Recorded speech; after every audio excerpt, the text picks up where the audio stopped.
Hello and welcome to the RWBY podcast. We're talking about the Volume 7 finale. I am Rush Limbaugh's lung cancer, mediocrity.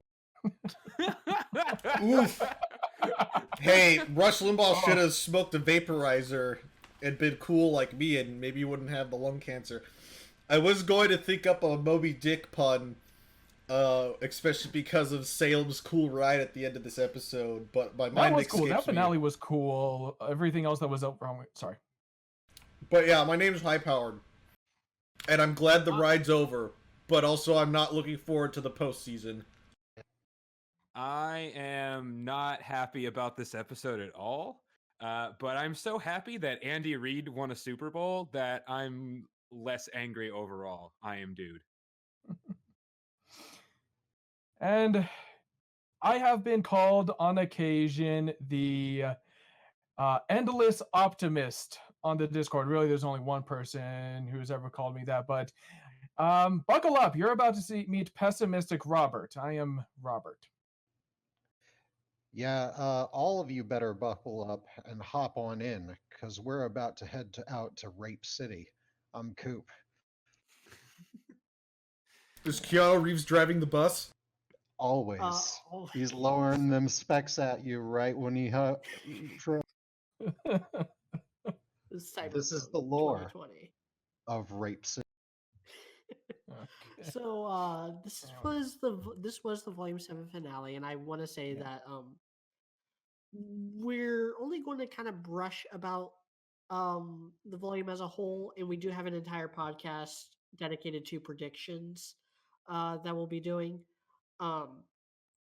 But this episode, and I'm gonna hand it off to Dude because he's probably not gonna be here for very long. It was kind of middling, but okay. I did like it. I liked most of it, but it didn't have the same punch that I think the volume 3, 4, and 6 finales did. I would probably put it on par with the volume 6 finale overall. If I just rank in the I'd put it lower. finales. And so that's my general thoughts. And dude, you have Go the ahead, floor dude. because Yeah.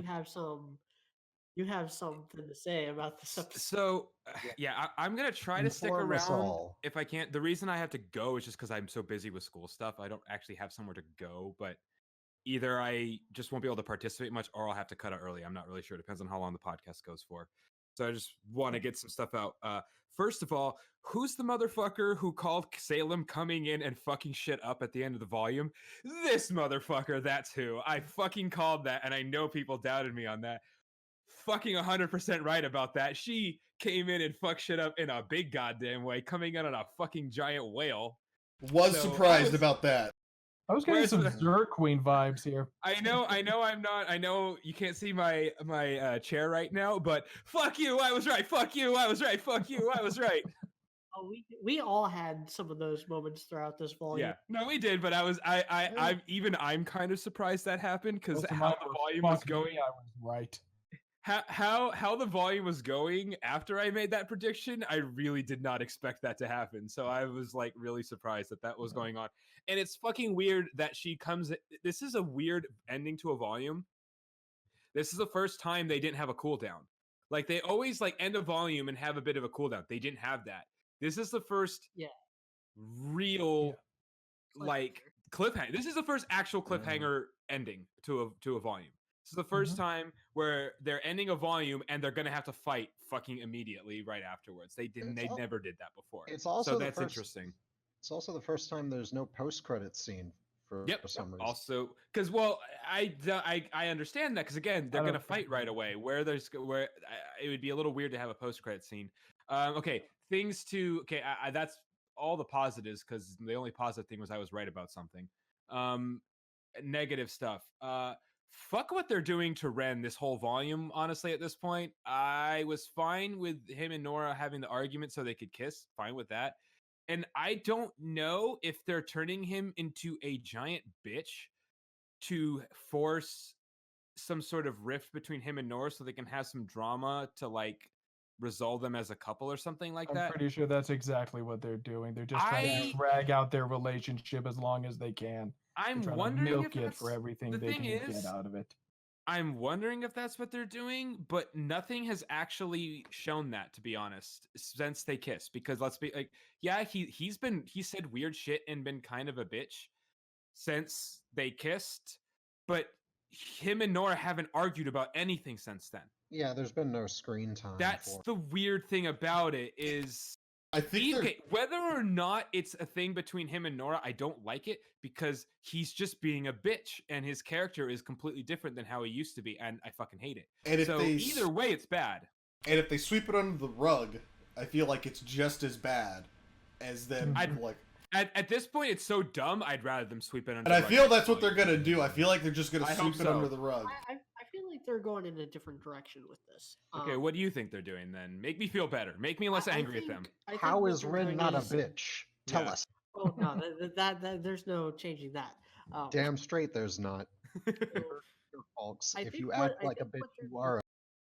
I think what they're doing is that they're using the fact that Ren and Nora are a couple and do have those kinds of feelings in order to make any kind of rift between them matter, and they are basically using them as a plot device to show how this situation is stressful and causes rifts between people, because like if this could even be if this could come between even Ren and Nora of all pairings, then shit be bad. I would understand that if they actually do that and if they handle it well, though. Like the thing is, I don't hate that completely if they actually do it, because this is the kind of show where like they're always saying like keep moving forward. They're always like friendship, blah blah blah blah. They're not going to break them up permanently while simultaneously refusing to let John move forward. But anyway, I know. But I actually don't know that the writers are doing that. Pretty fine in this episode. Yeah, I was gonna say I don't think the writers are doing that to Jean. I don't think that's the case at all. I think you're kind of projecting what the fandom wants on the writers. I don't think the writers are doing that to Jean right now. But dude, don't you know that you're not allowed to queerbait anymore? If you have Ren and Nora get together, that ruins the potential Ren x Jean ship. Well, no, they got together and they got together and they were very much like acting a little bit more like a couple when they were like in the ship before. What was it, episode 11 or 12? I don't know. They're together. It's Ren walks into the locker room and then John's like, the leather club is down the street, and then Ren's like, fuck you, and then they wrestle. Is anybody actually debating that they're canon at this point? Yes, they are.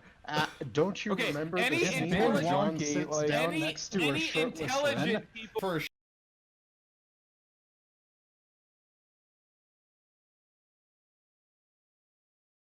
shitpost though. We are trying to shitpost very hard here. Okay. But I'm gonna have to say kind of actually, because remember, Jean and Pyrrha kissed, and it did not necessarily confirm that. We keep talking about that. That doesn't mean that's not the same situation, though. And it's not entirely. But the fact of the matter is, Ren and Nora kissed, and since then nothing has happened between them. So we don't. So like, yes, there are feelings there, but like. I still get the feeling that what they're doing is they're just trying to drag the will they won't they of Renora out as long as they can. Just in spite of the kiss, they're trying to drag it out. Ren's gonna spend all next volume being all like, "No, we can't be together because if we get together, you'll be a weakness that can be used against me, like Neo did here." They're gonna I know that's do some sort of BS like that, and they're just gonna drag it out. So at this point, I don't know. I guess it depends on your definition of canon. Like, yes, they have feelings. Yes, they are they are absolutely going to be a couple unless the writers take even more stupid pills and kill one or both of them off before they can. No, so here's the thing I like about this. I don't like them turning Ren into a bitch to make this happen, because this is not really his personality, right? He's never not like put Nora first. This doesn't make any sense for him to like try to put like a mission above her. It doesn't make fucking sense. I don't understand that at all. However, the reason I could end up liking this next volume is because um, it actually means they won't get killed. It actually safeguards them even further because Fair having them be the debate there, having them be that little rift there, it's going to end with them getting together. Obviously, like they're not. This is not the kind of show that wouldn't do that unless somebody has a good reason why that's not true. But I really don't think this is the type of show that wouldn't do that. Okay. If you think there's a reason the show would not do that, let me know. But I Like really I said, I'm doubt. just feeling pessimistic today, so that's that's mostly where that's coming from. But like in terms of them being an official like boyfriend girlfriend pair, that's like That's a fair I'm point. not I'm sure not. about I'm not this even one. arguing with your point there. I think you made a good point about that. But what I'm saying is, I don't see this actually with them having that sort of like tension. I guess it actually safeguards them from getting killed because Yeah. it's a simple show. That's They're gonna fair. have to resolve it, and that's why I don't Hopefully. completely hate it because if they're teasing it this volume and they actually just fucking address it in the next volume, even if it means Ren has to be a bitch for the whole volume, next volume, and he's gonna be like, no, we can't because exactly what Robert said, like, oh, she could be a liability, blah, blah, blah, blah, blah. Then, but that means they're going to have to address it and they're actually going to have to talk about it and they're actually going to have to develop their fucking relationship. And then it will actually be 100% confirmed instead of just like kind of confirming and sweeping it under the rug, which is what they seem like they were going to do in this volume, which I would actually prefer. I'm fine with it. It's like, again, what did they do in Parks and Rec? They did it's kind of a sitcom, but like it's still a great example of a really very well done romance where everybody thought April and Andy were going to get together. It looks like they were going to get together. Then Anne kisses Andy, and then they break up, and then he has to get her back, and then they get together. And then after that, everything's fine. They have one little mini fight, and the rest of the show, they have just little things, but everything's great, and they're really cute, and that worked. If they have to have one big sort of rift and like tension and fight before they get together, and like something has to happen to make Ren realize how important she is, honestly, that's if they do that well, and the show has proven that they could do stuff like that, I think they could pull that off, then I would end up liking that more. What I don't like is just what they're doing to Ren, and they're like kind of teasing it in this volume. I'd actually prefer they just like make it a big fucking deal next volume, so we know that's going to be a major part of the volume next volume, right? I'm fine with that. I don't like this. I don't know what's going on with them. That's what I don't like, and I don't like this.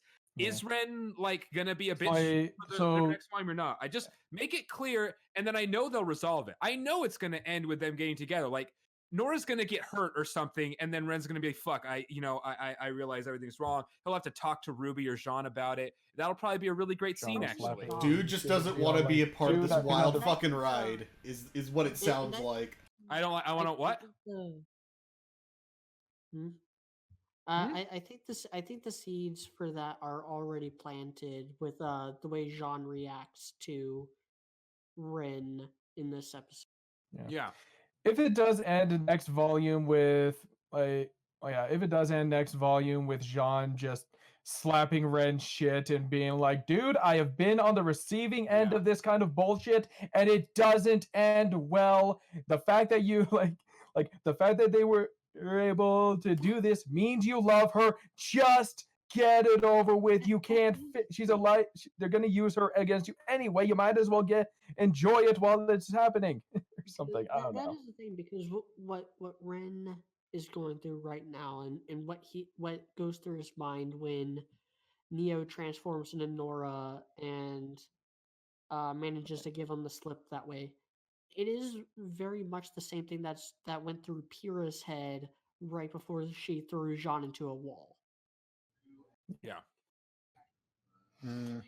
Yeah, no, I guess. did like So- that bit with like Ren like breaking up like as he was going to strike the doppelganger Nora Neo. Yeah, Nora Neo's like I did appreciate that. I mean, it did remind me of like Full Metal Alchemist Brotherhood, where Hughes prepares to shoot Envy and then, or I guess prepares to stab Envy and then he takes up, or whatever Envy's gender is technically is non-binary, but anyway, and he takes on the form of his wife, and he hesitates just long enough to get shot.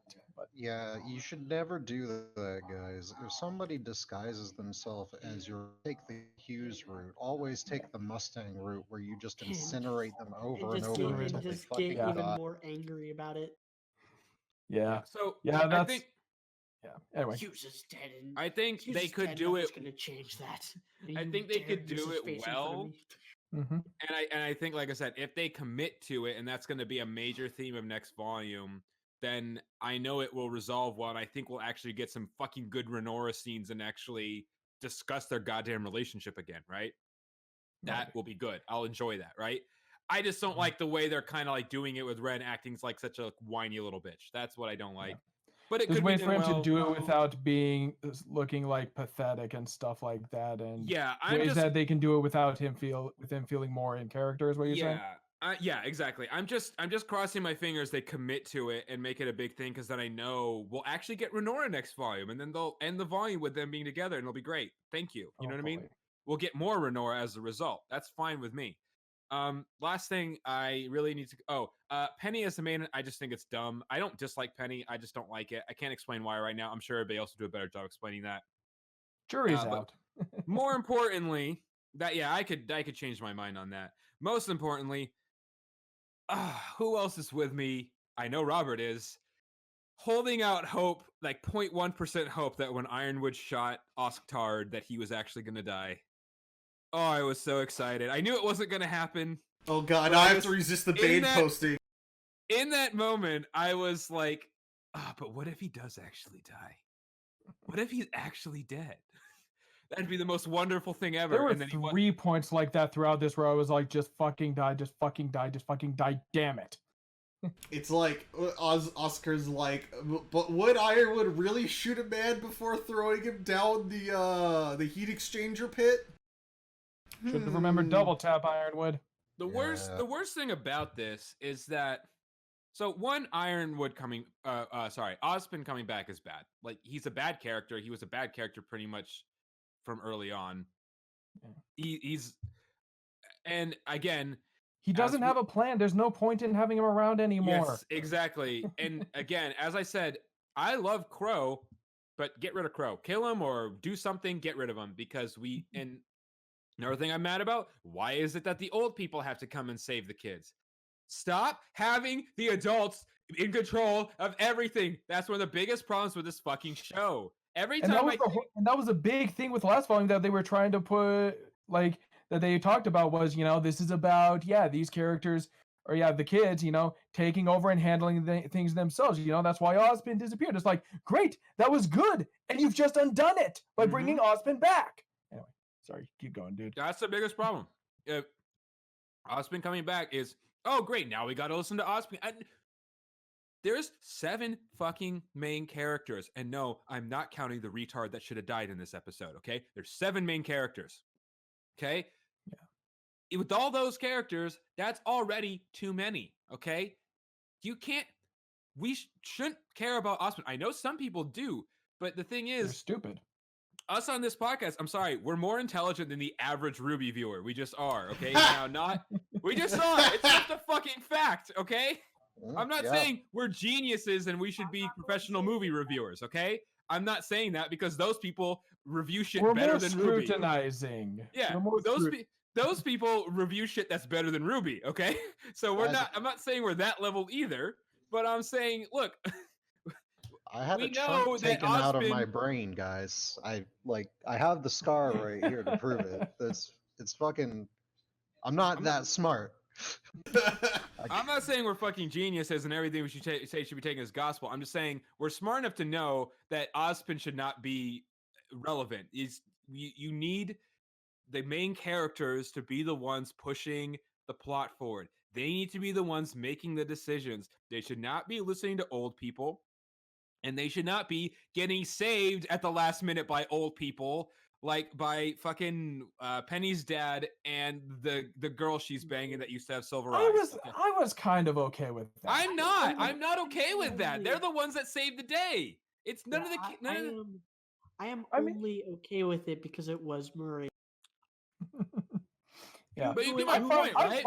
I'm fine with them just being the pilots. Like that's all they are. They're just the pilots and But stuff like that. they're not just the pilots. They're the ones that drove the ship entire. They're not just pilots. It was their idea to do everything. The kids, none of the actual like main characters came up with anything to actually escape. That's my problem with this. Like, every time we think Ruby is gonna be the one making all the decisions or Jean making decisions, it's not. Then some adult has to make decisions and save the day. That makes things less compelling. It's not enjoyable. It's like, what's the point? Are you just gonna listen to Ozpin tell everybody what to do again? Even if he was right and knew what he was doing, that'd be stupid. But he's terrible at that. So yeah, I fucking hate all that. So I'm pissed at this volume finale. Maybe I'll watch it again and have better opinions on it later, but I'll shut up now and maybe I'll have to leave, but I got work to do, but I'll try to stay on for a bit. Yeah, so So do we want to go like episode beat by beat, I guess? Yeah. there's a few things. Yeah, there's a. So we start off with the Neo versus Juniper fight, which I dig. There's nothing really that stands out to me about it though, except for stuff that I really liked. The involvement of the random Atlas soldiers complicating things for Juniper, and I think Jean gets a lot of really cool beats, especially with that shield. Using his shield wall ability. I just feel like he's just a shield in this episode and in this fight, but I don't know. I do like the fact that Neo doesn't just, kick all their asses and stuff like that, and it's not like, oh, I'm more powerful than, like 3 of the Aesops essentially. Like I'm glad that she doesn't just, like beat them all up and stuff and get away. I do like that she has to, be smart here and evade them. Still wish Jean had gotten some hits in. But anyway, but I'm also a little iffy on the fact that they run from the guards, because we just had an episode where Team RWBY just fought their way through the Aesops to try and do what they needed to do, and yet Team Juniper is too scared of. No, it's not about fear. It's about the fact that they're in the middle of a fight trying to keep someone who literally just got. Well, like the first time they run, I understand it, but when Neo grabs the relic and then disguises herself as like a captain or whatever, and you have all the other guys, I feel like Team Juniper should have fought their way through those guys, like knocked all those guys out, because we have to get the relic back. This is, pretty much the most important thing right now. This is our mission. We have to do this, but instead they run. Like, not because they're afraid that they can't beat the guys, but maybe because they like don't want to hurt them, when it's like, no, fight you guys are already wanted. You're already in trouble. Team RWBY didn't have a problem fighting their way through, Atlas personnel. Fight through these guys, and you can still, and like Neo can still disappear in the confusion. It just feels like what's an extra assault charge at this point? It just seemed kind of weird. I can see where you're coming, Robert. I'll disagree simply because like they are the good guys, and they're probably going to be very adverse to like friendly fire, even though that the friendlies that they're supposed to be friends with are shooting at them right now. So, but that didn't stop Team RWBY. But that was the Aesops, so that's different. Why? Why is that different? They're the opposing side. They can still aim to subdue and not kill and stuff like that. So even if I don't know. I just think that's kind of weird. Also, I don't like Ren's whole thing. Like, I hate Ren saying like, "Oh, we shouldn't have been made huntsmen," because I kind of feel like the writers believe that, even though Team Junior has been through more, like alongside in their travels to Mistral. They went through more than Weiss, Blake, and Yang, so they should be on their level at this point. They were made huntsmen too, so it's like, I don't know. That's just another bit of Ren being dumb. Again, like I don't think it's so much about them being weak. It's about them having weakness. Like in Ren's mind, he's not cut out to be a huntsman because he gets distracted by very easy disguises of his guess. girlfriend. Yeah. And I'm just kind of rewatching some of these action beats with the Yeah. Juniper fight. I am actually kind of impressed with Jean. Like Jean, straight up, just the little bits I'm rewatching. Jean does a lot better job going toe to toe with Neo than any of them. It's kind of weird, honestly. And he's still keeping I guess I'll control have of the to watch team it too. again, Also, but- is the other Like, thing. I mean, I I don't get know. Oscar. I feel like exhausted. defense I isn't- get Oscar is exhausted this entire fight. Like he's even having trouble like keeping up with them on their light jogs and stuff. But Rin and Nora just keep getting swept to the side, and then Jean's the only one who's like making Neo have to run because he like she. I guess I'll have she to watch doesn't- it again she because it feels doesn't like he's mop just a him up. shield. But But yeah, he's a I don't know. tank. That's what he's supposed to he's- do. He's tanking, and when she's ganking, he just tanks it, and she's like, "Oh shit, better go back to the jungle." That's I don't know. It's like, oh, Feel you like- did your combo. I'm still alive. yeah. Yeah. Cracks knuckles.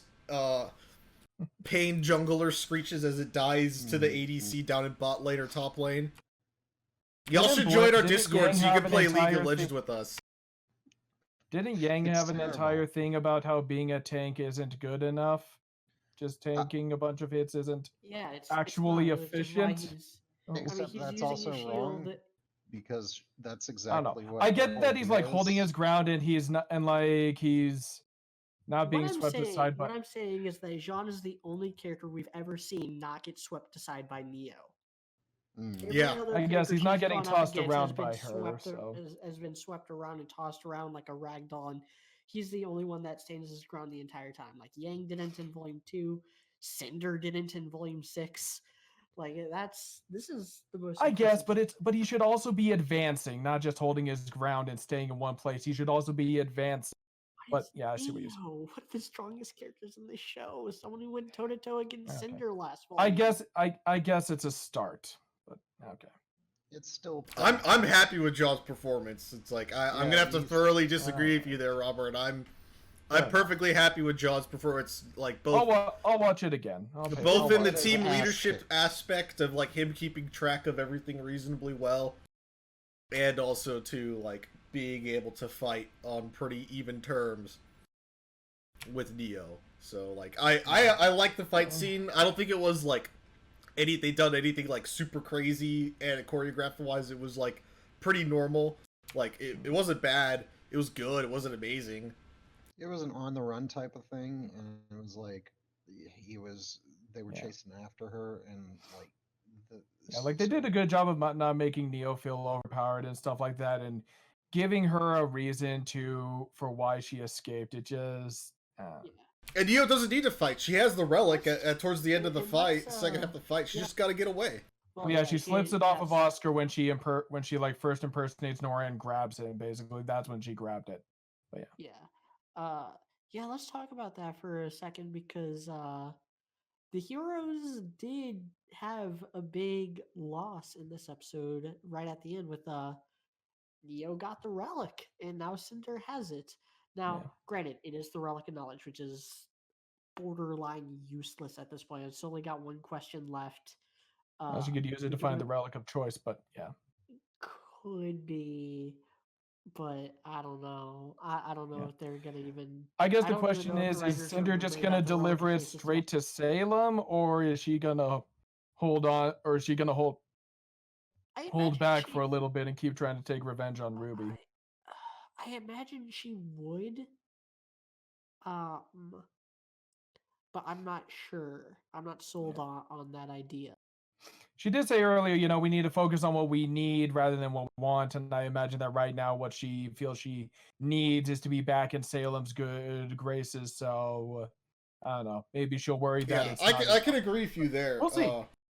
And like the thing too, like I do appreciate like if we're gonna talk about Cinder, like Cinder's definitely a lot more smart in control of her emotions. This I think this just the episode. opposite, which is great. right up until the very end. But No, I know. I think just the opposite, which is good. Yeah. Let's talk about Cinder for a second because, Yeah. oh my god, was- just getting Igri like magically learned how to act this volume.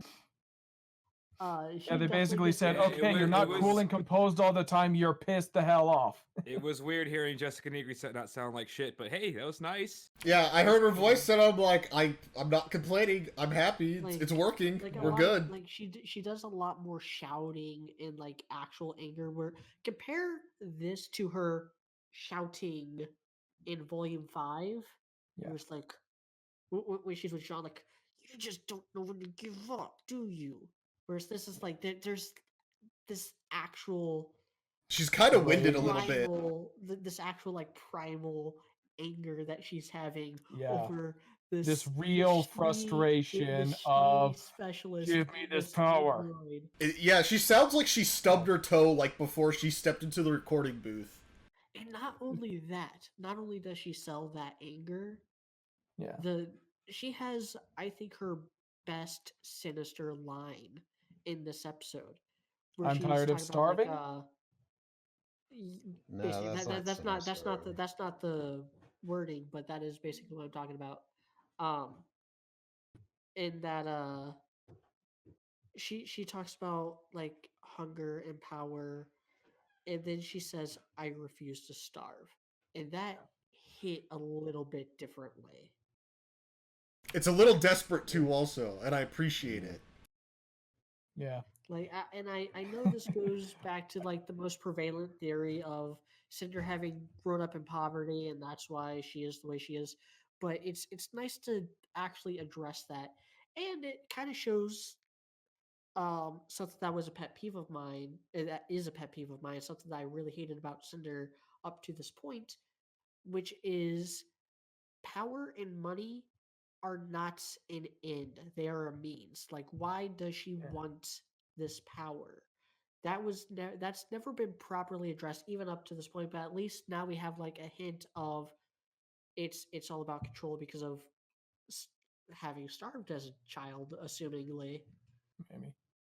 Or just knowing what it's like to be powerless. But yeah. And so, and she's good in this fight.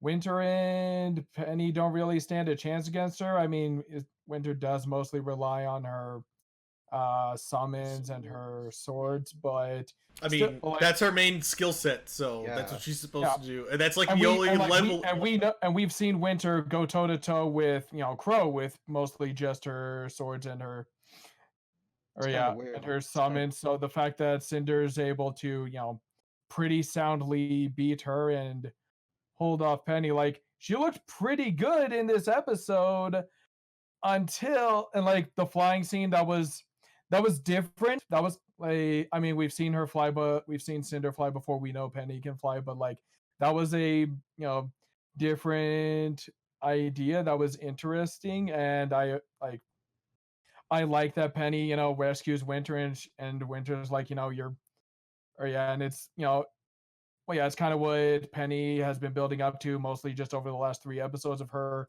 making her own decisions, basically, where Winter's like, what are you Not doing? only I don't matter, and Winter's like, I disagree. But Not only that, but it does a better job at highlighting where Ruby is coming from than anything Ruby did in the last 2 episodes, which is the fact that the reason why they did kind of win in the end on that front is because Penny saved Winter, because Penny went out of her way, let Cinder get some distance a little bit and get closer to the maiden, potentially destroying everything. But because Penny saved Winter, Winter was then able to cut off Cinder's arm before she grabbed the maiden, and that bought them enough time for the maiden to transfer her power to Penny. Like, yeah, that only happened because Penny saved Winter. Had that not yeah, happened, Winter would have fallen to her death. Penny would have caught back up with Cinder very quickly, but then Cinder would have just tore her apart, and then nobody would have been there to stop Cinder from taking the maiden power. And she'd just sit there and wait for Freya's bubble spell to run out of its casting time. although that's I don't know, that's where I feel like they kind of dropped the ball with making Cinder look good, because she's driven back by a frail old lady with Alzheimer's, basically, because she's a fully realized maiden. Like, that seems like a bit of an ass pull to me, but Eh, and like I think It's that's magic. why people are now saying, "Oh, Cinder's still weak" and stuff like that. Like I don't know. That's it adds like a weird thing to the previous stuff where we now have this fully realized thing yeah, this that fully we didn't realized have. thing where it's like, what's that? Who like how does that work? What does someone have to do to get that? Is that just Apparently, some you have new? to be an old Is ass that some lady. new? Is that just going to be an excuse from now on to nerfs Yeah. to like keep nerfing Cinder or something like that, or to nerf Penny or something like when you could just make it about experience I or mean, in all something honesty, like like that? with how they do a lot of the fights here, it's like they do power scaling. Like the power scaling in one fight does not transfer over into another. I know, No. I know. The They show just is do that power from fight to scaling fight as of that, which yeah, I is know. like kind of a The power problem. scaling in this show is a mess, and it always has been a mess. And yeah, Well, like I said last but week, power scaling isn't yeah, even really a thing. yeah, It we is talked a about that thing. last week. It is. If you've got a fucking like M240 or something, and your guy in front of you has his bare fists, you out power scale him. You're going Yeah. to kill his ass. Yeah, there are Especially if ways he's you can 200 do yards it. away. You can, Yeah. yeah, there are ways you can do it. You can have characters beat characters that other characters can't beat. That tells you, like it's I don't know, but yeah, Ruby's all over the place with it, so it's always been a mess with that. But yeah, and I also, or I don't know, as far as Penny becoming the Winter Maiden, I'm gonna say the jury's out on that. I'm gonna have to see it like what happens in volume 8, see what they do with that. Cause I don't know, I'm kind of with Dude in that I'm a little iffy on it. I really hope it's not just like an excuse to either justify bringing like I feel either them feeling like they needed to justify bringing her back, or like that they I don't know, we're just trying to like subvert expectations or something, which I think Coop, you kind of talked about how you think that might be it, but like I'm I'm gonna have to It's see not what they like do with that next volume. The jury's gonna be out on that it's one. not. I wouldn't say it was super subversive. I would just say that it would be like they had set Winter up, and then like they were like, we can't give it to her because we've already set her up. So we might as well give it to Maybe. like there are people who expected it to go to Penny. Like That was Yeah. one of our like main theories back from volume that was like that was- 4. It's like I have to remind y'all, like, oh, what makes the most sense? It's like putting the maiden's powers in technically an immortal robot, as long as said robot doesn't get fucking a quarter gets turned into pieces, or a penny gets turned into quarters. So Yeah. it makes sense Although- logically why you would want the maiden to be a robot attack girl that you shouldn't fist because it's not good for your health. I mean, it does So- kind of also Middle of raise the the day, question of she's like centered. what's gonna happen if I don't know. I get that's another fear that I kind of had. That was like, what would happen if Penny, if Penny's body got destroyed? Like, would it like? A part of me was like, is this just a way for them to, first of all, drag things out into next volume and stuff like that, keep things going because they like rode themselves into a corner with Cinder getting so close to the maiden, or and like is Penny going like is Penny eventually going to get smashed and Cinder will become the Winter Maiden, but then like Penny gets rebuilt, so it's just a way to like not have to kill someone off or something. Like that's another concern. But again, it's like we'll see what happens in Volume 8. Maybe it'll be great. Maybe it'll work out. So we'll see. For me, the big thing with Penny getting the maiden powers is like this pretty much confirms that she's not going to be the P in Juniper, because they're probably going to use her for the next volume, and then after that, we probably ain't going to be seeing a whole lot more of her. I Cause don't know. Maybe not. Who Mm. knows? it's so possible. that's just Uh, my thought on the situation. And I was Then dang it, and again- I was hoping that she was going to become the new P in Juniper because Oscar's separated from them and Penny's with them. So, Then Yeah. again, like you've already got a Silver Eye, a Glyph user, and a Bad Luck dude on the team. You might as well add this. It's Well, not like Well, Crow's Crow's not in with us prison, but either. yeah. Yeah, Yeah, Crow's Crow's gonna be spending some quality time with Robin Hill inside that prison cell. Reiterating the Can- fact can that we he's talk about that straight. Yes. for a second, because because it's me, I gotta T-pose on the cognitive dissonance here. Um, the same people that were claiming that Crow and Clover were in love with each other are now saying like, "Oh, Robin and Crow are just friends. She's just comforting him because that's what friends do." Like, oh, kind of like how Clover was just trying to get Crow to grow up and out of his edgy phase, right? Right? Yeah. The People just cognitive try. dissonance. God, Yeah, I people really just hope that ship comes to interpreting it fruition. however they want in exchange for like their, to make their ship happen and stuff like Yeah, that. It's like I I- despise Robin with a burning passion, but I will champion that ship if that's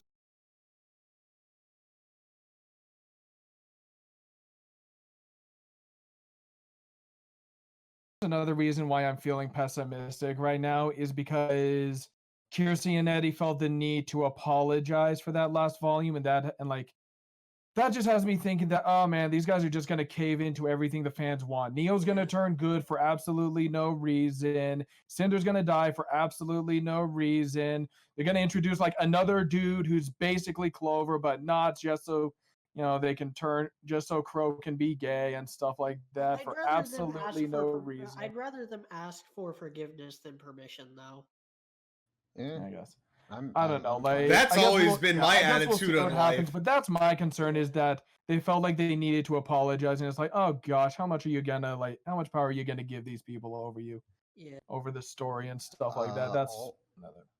All of Yeah. it, like that's the way these types tend to operate. Is they hear like one complaint and then it's all, well, not one. They hear dozens of complaints from fucking people who are like who are more vocal about it, and they Yeah. just They cave in. subscribe to the loudest. Yeah, they follow the loudest people. That's my fear there. Yeah, But I mean who knows? we've already seen something big crop up from that everybody kind of. It wasn't that we disliked it itself; it was more we disliked the reason behind it, and that was Which was refresh the my memory. Bumblebee. Oh, okay. Gotcha. Obviously, yeah. Yeah, because the Bumblebee was like got the pot to a rolling boil, and then they were like, "Man, we're gonna put this defrosted turkey into this thing of boiling oil. Oops, the house is on fire. Better call the fire department. Oh no, we're living in Ancapistan, and we have to pay. We're only subscribed to their firefighter silver plan and not the platinum plus plan, so they don't respond to grease fires." Oh Jesus! Deposit one God, Bitcoin to upgrade real quick. Why are so many people walking over here wearing hazmat suits? What was in that? Did you say put the turkey in the pot? I thought you said put the bat we had. Yeah. So yeah, that was weird. And then God. And then Winter gets the shit beat out of her. She gets a and we pretty get good, to see battle damage Winter, which is hot. yeah, Yeah. and Winter yeah, always looks exactly. good. And the looters go wild. God, and There's, she's like- still like trying to be a badass. Like, I'm not like letting you get away. I'm giving you a head start because I can totally catch you guys right now. If I Yeah, because wanted I'm to. totally in shape to catch you guys. I wouldn't Yeah. mind to be like, shut the fuck up, Winter. You Yeah. can't- Yo, you like, can't- if Shut she the had- fuck up! You're We doing just- this because we you're just beat the because you're a Aesop's. You decent think we- sister, but you also have your order. Like, Yo, we just beat act- the Aesop's. You think you can stop us in your current state? Get honestly, ready. honestly, like that's she, if she was on the same page as fucking Ironwood, she could have just hopped up even in that state and punched the living shit out of Weiss, and I would have accepted that and liked it a hell of a lot. I want to Yeah. see her fucking get up and just beat the shit out of somebody while she herself has had the shit beaten out of her, because that's actually how you're supposed to do it. Or hell, even just like a moment where That she's is- like reaching for one of her blades, and then Weiss is looking at Winter, and they're looking at each other. It's like, "You gonna do this?" It's like, "Are we actually Just, like, going to do this?" don't. Yeah. I honestly kind of would have liked it if she like reached. Next volume. I would love to see that. There's gonna be like a.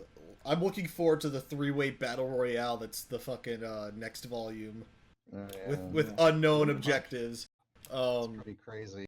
And then I do appreciate this though. I appreciate how like Cinder's Grim Arm gets bullied 24/7, and probably has the suicide hotline on speed dial on that Grim Arm scroll, because it's always getting beat up, and it's not fun for Cinder. Cinder. Cut off, and we see it basically grow back, and it does look like it's not a fun time. Yeah, exactly. It does look pretty damn painful. It definitely looks like something that she would probably like to avoid in the future, which, Maybe I just shouldn't even have this arm at this point. It puts Raven's stupidity into sharper focus, which I am always down for.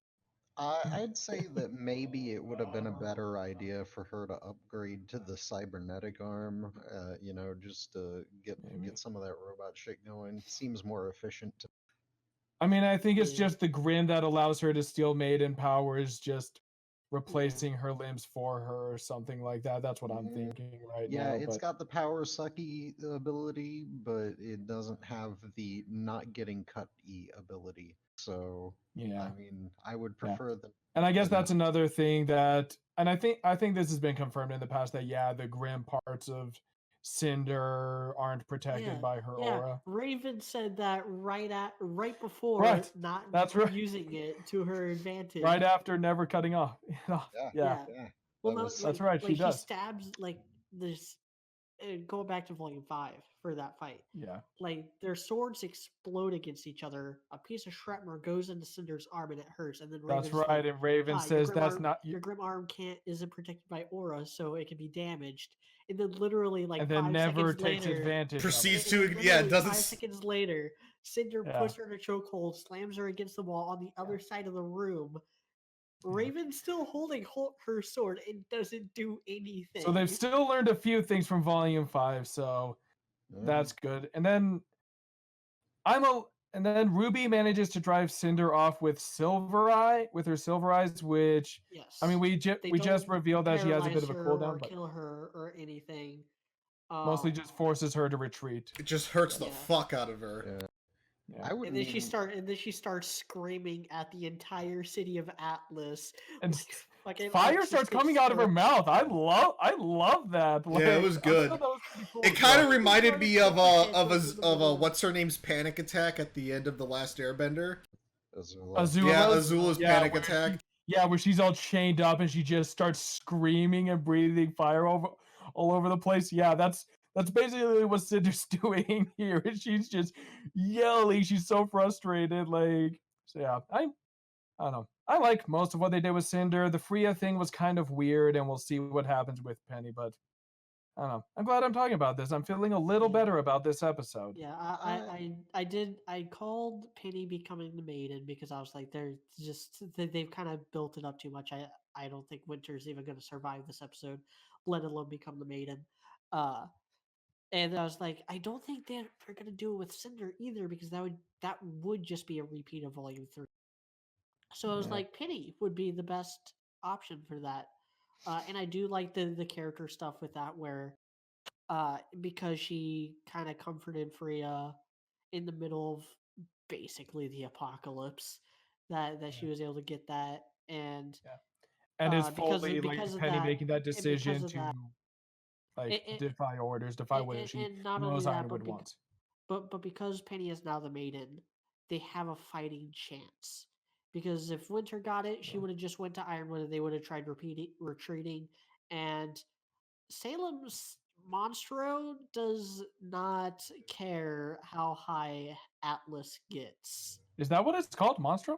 No, but that's a reference to Pinocchio. That's the name of the whale. And the Leviathan is already taken for some reason. And to be fair, I mean, it is a giant whale. We all know. Well, they do actually have to worry about air. I know a lot of people were calling it like the Whale Lord, but I don't know. I'm calling it Monstro because I really like Pinocchio. Yeah, that works. And we do have a Pinocchio right here. So. Oh god, yeah. Oh, it makes even. Oh god, Penny just flies into it to kill it. It does like what was it called in Pacific Rim where he cuts out of the kaiju and he's like, "Where's my I hat?" didn't see that. Go Penny and Ruby together while they're holding hands and everything. And spinning as the spear pierces the heaven. Pretty fucking. Mm, Pretty Yeah. Yuri out of 10. mhm. Yeah. There's a lot of little bits like that. Ozman has this whole speech about like fear is the enemy of trust, which is why this episode is called what it is. Yeah. Shannon McCormick completely forgot how to play Ozman, even though it's been like a year because he voiced him a little bit in Volume 6. Yeah.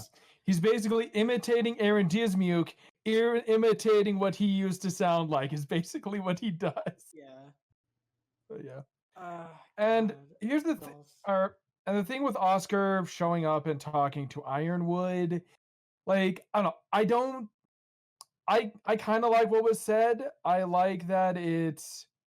I don't know, understand the I like that- confrontation. I was putting a cap in that because Yeah, the last time that they had a conversation in which they were kind of on a level playing field was Oscar and Ironwood in that same vault. Back in like episode 7. Well, there was I also when think. he told him about Salem and stuff. But That was afterwards. That was at the Schnee Manor that happened. And that was what threw their relationship out of balance. And the rest of it, and things have just been going downhill for Ironwood ever since. yeah, And so we really get kind of a cap off of Ironwood being sick and tired of these people missing the bigger picture, and Oscar basically saying what I was saying, which is that Salem's giant Moby Dick doesn't give a shit where Atlas is. It's going to eat it regardless, and they have to fight together in order to stand a chance. yeah. And I'm still thinking that, or I don't know, I kind of talked about this, but I'm still getting because Oscar's still saying like this plan will not allow us to unite humanity. You're just going to be saving like the people in or you're just trying to save the people in Atlas while leaving everyone else in all of Remnant to die essentially. And Which is not what he was trying to do, but fuck it. I guess that's what he's trying to do now. Like, legitimately, they've gone like every which way with what is it. I mean, he's that's trying to actually. but it's also basically what RWBY said, and again, like Ironwood doesn't deny it. He says that some sacrifices need to be made. So Which I'm is still not wrong thinking in that that like statement, this though. plan, with this They're plan that probably- Ironwood's got, it's not going. That he's not planning on telling the world about Salem anymore. Which if that- doesn't make sense because he could. He still could. It's still a viable option for him. I mean, I And think it's mostly just that they still need 4 towers. Is probably what just it is, put- which is dumb, but that's socialized communications for you. But dude could legitimately just put the floating tower on top of the floating thing and float them both up at the same time. It's perfectly possible. They're I know. just Yeah. ignoring. I don't know. If you It is don't- weird, and it is one of those things where it's like if he could just, float like the entire city up and make the announcement to the entire world, why wasn't that plan A? Like just evacuate People have everyone. thought of several solutions. The writers themselves have not. That's like one. So there's yeah. a ton of stuff that could be. It's just that he's a crazy bad guy now, so he's ditching the plan or a new Yeah. plan that could actually work, that could actually do something good and make him seem good. Because it's always either good or bad. You can't be Yeah. morally gray in here. It's always Yeah, it's just weird. It's just the weird way that like the whole CCT towers things are set up and the way that that's working. It's unclear and it's kind of odd, but it's, I don't it's know. not even that. It's not even that. Even going off of that, he could still do it, but he's not doing it because he's a bad guy. I guess so. Yeah. For that seems now. to be- Yeah, for now. We'll see what happens there. So also we find out that Watts is alive, but which is, I mean, I really think that scene only existed to tell us that Watts is still alive. Yeah. Watts asking Ironwood, so it's like, why would you Which break I'm a okay man's with. neck before throwing him I into am a not lava okay. pit? I am not fucking okay with it because it doesn't Yeah. make any fucking sense. How It's are you like- gonna be Yeah. cool shooting a kid off of a fucking cliff and not want to drop an old man into some lava? Like, what's Yeah. I mean, he we're- might have wanted to interrogate him, perhaps. I mean, but At this, but- like, that, you see, yeah. my thing too, it's like, okay, I can understand wanting to interrogate Watts, but Tyrion is the guy where it's like, oh, this is like, this, it's quoting kill him. Bane, it's like, why, it's like, you know, he's probably wondering why you have to shoot a man before throwing him out of a plane. yeah. Mhm. So, like, yeah, like, Yeah. with Tyrion, that's the guy that it's like, you're flying back to base, he's got the bag, and he just go, he just fucking dump Yeah, his body out that's the the side of guy the you wanna helicopter. kill. There You is just wanna there is no reasoning or bargaining or getting information out of Tyrion. You Yeah. need to just kill that. Yeah. Yeah, that man could be flayed skinless and he still wouldn't speak. I think much. the main reason I don't like the Watts thing is because of they were very heavily implying that he had died in that scene, and Yeah, somebody went out and said like only one person came out of there, and that ended up being Which is- bogus. And who was yeah, it that which is said that? Like, I don't know. One of the animators, I think. yeah. Uh-oh. They said that was, I don't know if that was approved by the higher ups, but it was an Apparently obvious not. trick if it right, probably not. So that was odd. Yeah, so Yeah. like even so, it like ended up being just a trick that was played on all of us, and Yeah. even if somebody hadn't come out and said something like that, it still would have felt like a total trick Yeah. because it still seemed a lot like that. And Yeah, it so still seemed heavily implied, and then they just reveal that he's not. Because I The remember man- like when it was left ambiguous, I was kind of, maybe they're leaving him on the back burner, like just in case they decide they need him for a future volume, or they can just like they're gonna leave it I- ambiguous in case they need him later on. But if they there- don't need him, they can just say, yeah, he's dead. there's a couple different reasons why I think they did it. Okay, Mhm. and the first is like you said that they, well, it's a little bit off of what you said, but it still kind of includes that. Like I think that we all know that the villain roster is undermanned. It's understaffed. It doesn't have as many in them as they need to be like doing stuff against this huge ensemble of good guys. And Which so is why they Neo shouldn't turn good.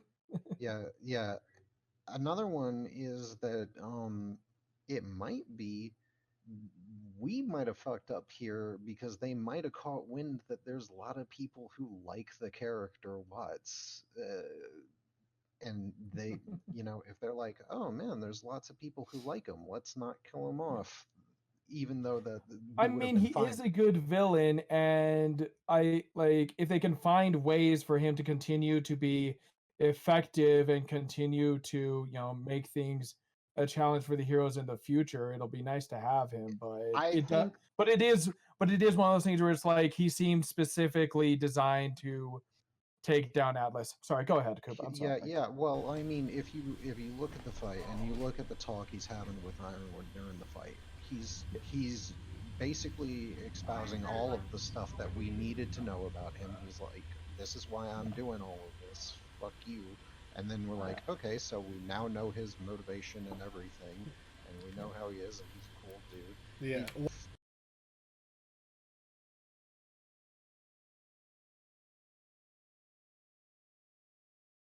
It's like Yeah. there's not only is there not really a great reason to keep him around because we've already gotten through all of the Atlas stuff. Yes, he could hack more things in the future. It doesn't really matter. But like you could easily write around that by being like, oh, there's not really anything that needs to be hacked right now or something like that. Yeah. But it's just such a great finale for that character hmm that then It just feels like they kind of undid. yeah, and Yeah. it retroactively makes the best episode in the entire series a little less great, and Hmm. and I can't be okay with that. I don't know. Problem with the theory about like them realizing that people liked him and deciding to stick him around with him is that people didn't start liking it. I don't think anyone really started. Most people didn't start liking him until this volume. Like Oh, we I liked him in volume 5 just I because liked he was him like pretty much day just one. because. Yeah, day I mean, one. yeah, a lot he's of people basically did just- like him, and we liked him in volume 5 because he was the only villain being smart. Yeah. But like, feel- other than that, I feel like the more vocal parts of the fandom, again, you know, talking about how they are basically they feel like they're slaves to the most vocal parts of the fandom. Feels like a lot of those people really didn't like him because he was too mean and he was too much of a bully and blah blah blah. And it's not until this volume when he actually proved how effective of a villain he was that it seemed that they would have decided to, or yeah, How are you that going he to started not actually like- becoming High powered as an OG Watts fanboy. Yeah. I am. We'll- I was the we'll give first, him his like, I credit. was the original Watts fanboy. You I'm a you little are. bummed out we don't have Watts' murder robots, like rolling across the screen and, like, pulling people's arms out of their torsos. That'd be kind of cool. But, you know, like, I'm kind of surprised he wasn't dead. I also see why they keep him, just because they're like, well, we'll just keep using it for them. Because, like, oh, I could see Ironwood being like, yeah, well, I could put this guy on the breaking wheel and get some more information out of him. But- There's good reasons behind why internally it works, but like externally, if I go just off a meta thing, I don't like Yeah. that decision. I don't Yeah, think it feels was- like they preferred lost their him best being chance. dead. I preferred him being dead and going out on that high note, because now that he's here, that's more opportunities for them to ruin him later on for down them the to road. fuck it up. Yeah, I kind Yeah. of see what you're saying Which there. is also So the same thing that I was worried about Torchwick, and Torchwick also went out on a high note, and thankfully has his not been bad for them to ruin him. his going out was a little bit. That was the good high note for him to go out on, but the way he did it in the show was stupid, and getting I eaten. didn't like it. Or- Yeah, it just randomly something pops up and eats you instead of actually getting I don't know. beaten by Eh. somebody. It was thematically appropriate, but yeah. But like, here's the thing, I'm going back to my fucking 4 elements of storytelling priority here. Themes should be at the bottom, at the very fucking bottom, and Yeah. you might completely ignore them and just have them crop up as necessary. You don't fucking don't put them at the top of anything. Don't prioritize your themes. Just let them pop up however they would naturally go. Okay. Prioritize like doing plot stuff and character stuff. All right. Yeah. So I don't know. I feel like Watts is another one of those. We'll see what they do with him in the future, and we'll see how he turns out. And yeah, that's another one of those. Jury's gonna have to be out until like volume 8, and we see what they do with him. For me, at least. So And- some other little tidbits. I really like the little cutesy moment with Ruby and Weiss comforting Penny. That Yeah. It was super good. adorable. Or- Not only did I mentioned earlier that Shannon McCormick forgot how to voice Ozpin, Yeah. but it really kind of got my hopes up because I thought it was Aaron Dismuke, and I was all like, "Oh wow, this is Aaron Dismuke," and it's symbolizing that, you know, Oscar is his own person, and that the souls and stuff are merging, but Oscar is going to be the dominant personality, and no, it's He Shannon could still be McCormick just Oscar forgetting how to 2.0. act. Cinder looking very ungrateful towards Neo, and Neo is not okay with it. Again, I screw I Because still have my that. umbrella. Because I can stab you at any time. It's leading towards Neo turning good, and that's stupid, and it should not happen.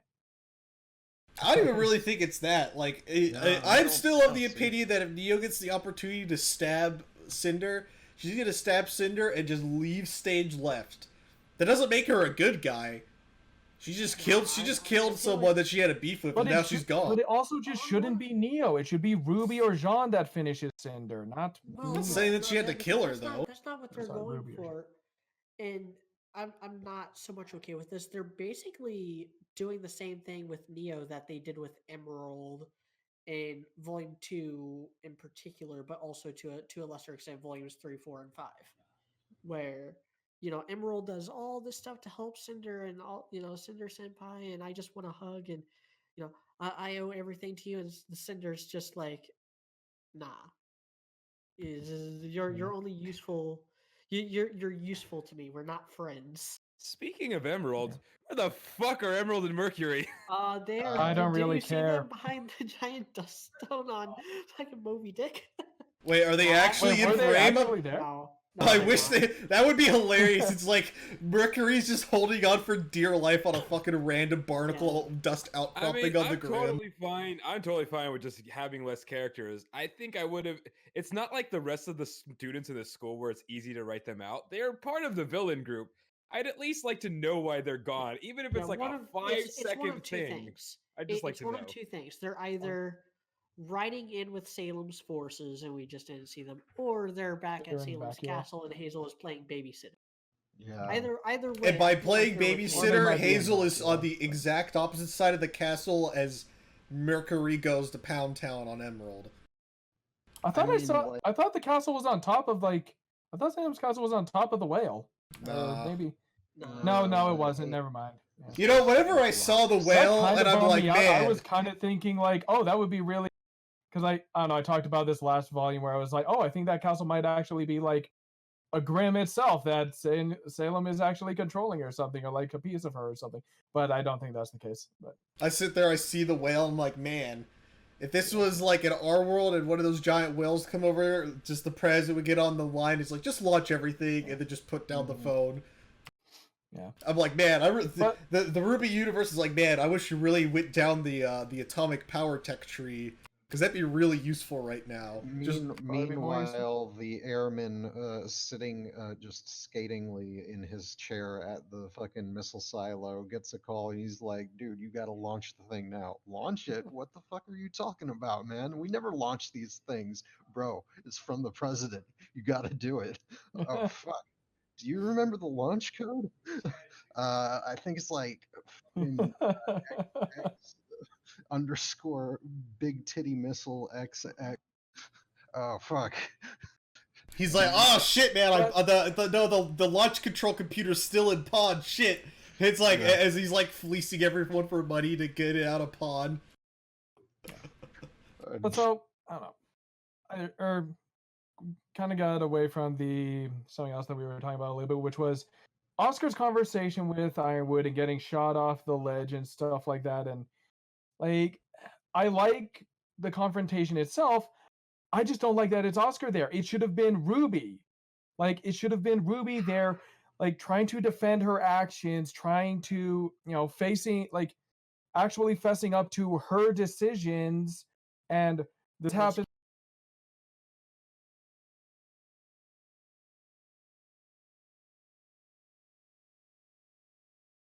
character arc off, because If it here- does here's the happen thing. later, Here's the- fine. But for now, it just This- feels like it should have been RWBY. For real, this conversation is not just from this volume. This goes all the way back to Ironwood's introduction in Volume 2. Oscar, in his mind, is Ozpin and has been this whole time. And he's remembering what problems he had with Ozpin back in Volumes 2 and 3, where Ozpin just wasn't doing enough, and it led to the failures at Beacon. And he's seeing that all again, and he's not going to let Ozpin get in the way again. All right. Well, in that Like, case, it this should have been. conversation, it really did have to be Oscar because of the conversations that they've had throughout this volume. Their like one-on-one like training fight, the way that Ironwood addressed him in episode 2 of this volume, the previous conversation that they had in the vault, and the conversation that they had at She Manor, all kind of culminated in this moment where Ironwood kind of puts the final nail in the coffin on his ability to trust Ozpin and the people that he sent. Well, in that case, it should have been Jean, as it should have always been, or they should have just let Oscar splat. Is that where they even met Jean? Mm, Yes, uh, they talk in episode 3, but I'm talking about if they had done the smart thing and just put Ozpin in Jean's head, which would have been so much better. It would have been so much. And then John does a superhero landing as he falls through the fucking vent shaft. Or something like that. He's just like, boom, tons of aura. Remember that bitch? Or he gets caught or something like that, or I don't know. But Jean's just I don't know.